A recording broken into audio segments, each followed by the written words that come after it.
Okay, I'm just going to go through with you quite quickly how to answer these kinetic energy equations. So you should have a sheet which looks like this in front of you. So you should have your equation at the top with your formula written out in full, then your symbols. Okay, remember you've got to use these exact symbols if you're going to use them. Then the units written out in full and the shortened units or the unit symbols as well. And once I've shown you how to go through these, I'll show you exactly how I want you to work them out, and I want to see you having a go at these down the side yourselves with exactly the same sort of working out as I've shown you on here. Now, same thing goes for these that we've been using recently. The green is the easiest, then orange, and go down to the red and the purple ones at the bottom. And based on those, you want to be deciding where you want to go. So I would advise everyone on this one, because they're quite tricky equations, to start on at least one of the green ones and then move yourself on as you need to. So if you do one green one, you think this is really easy, move on to the orange ones. If you do one orange one, you think that's still really easy, move on to the red ones. And then work your way through the red, and then the purple should be like an extension. So back to actually having a look at these equations then. So first off, I'm going to go through, I'm going to highlight what I've got. So I've got, first off, the student runs at a velocity, okay, of 5 meters per second. So velocity is just the same as a speed, okay? So that's how fast they are running.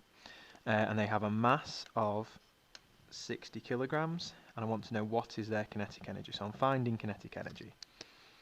So next step, I'm going to write my formula out. So my formula is, I'm going to do it in symbol form. So I'm going to use this one here. EK, so it's capital E for energy, little k for kinetic, equals 0.5 times m for mass times velocity squared. Okay, so now what I need to do is put my numbers in. So I don't know my kinetic energy yet, so I'm going to write EK again. Equals 0.5 is always going to be 0.5, okay, times, I know my mass is 60, times my velocity squared, so it's going to be 5 squared. And I should be able to just type that into my calculator.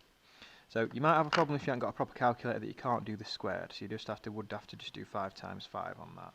Okay, but if I have got a proper calculator, I can just do 0.5 times 60 times 5 squared, and that will give me 750.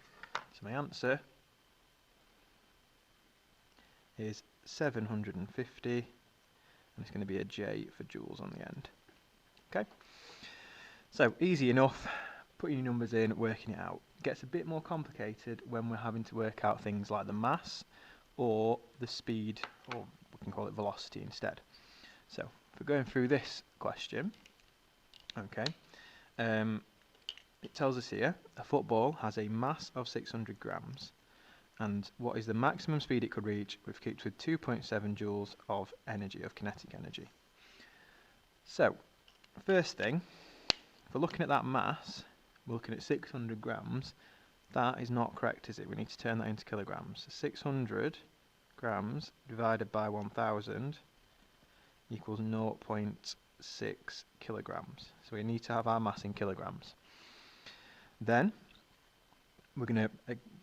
So my other one, sorry, is right. So my 2.7 joules of energy, that's perfectly fine. It's not in kilojoules or anything like that. You should be able to by now work out how you would convert that if you was. So write my formula out again.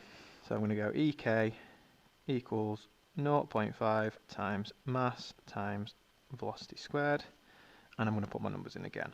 So I know my energy this time is 2.7 equals, it's always going to be 0.5 times my 0.6 kilograms times, I don't know my velocity, okay, so I don't know v squared yet. Now I'm going to look at what can I do. So what I can do is 0.5 times 0.6, okay, you might be able to work that out in your head, but 0.5 times 0.6 equals 0.3, okay, so my next line is going to be 2.7 equals 0.3 times v squared, okay.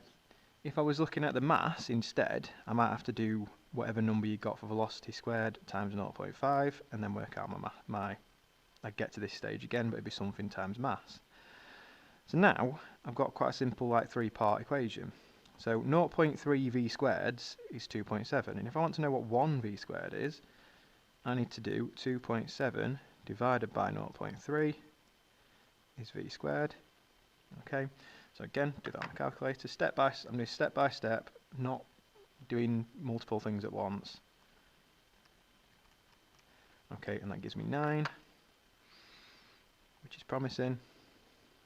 So v squared equals 9. But that's v squared. Okay, I want to know what speed is on its own, what velocity is on its own. So what I now need to do is say that v on its own equals the square root of 9. Okay, so then again on my calculator, do square root of 9 is 3. So velocity on its own equals 3 meters per second. Okay, so I know this is a long-winded way of doing this. I'm sure some of you would be able to rearrange this equation beautifully and work it out in one go. But I would rather see you do this. And if you think about where you're going to get marks on this, you would get 1 mark for converting your kilograms. You'd get 1 mark for putting your numbers into your equation without rearranging it. You'd get something else for rearranging it like this. And then you'd end up with your final mark for your answer down here. So you're going to get a lot of marks as you go through this, even if you then get the wrong answer. If you just try and rearrange it in the first place and do it wrong, you get nothing, okay? So be making sure you go through, do it properly, take your time. I would rather get your books back and see that you've done 2 or 3 questions and you've set them out perfectly than get your book back and you've done 6 questions but you've just rushed it and you've not done any working out and it's not done properly. Okay, so can you make sure we're following the working out as I've shown you on here. I want yours to look exactly like this, but neater, because your writing's better than mine.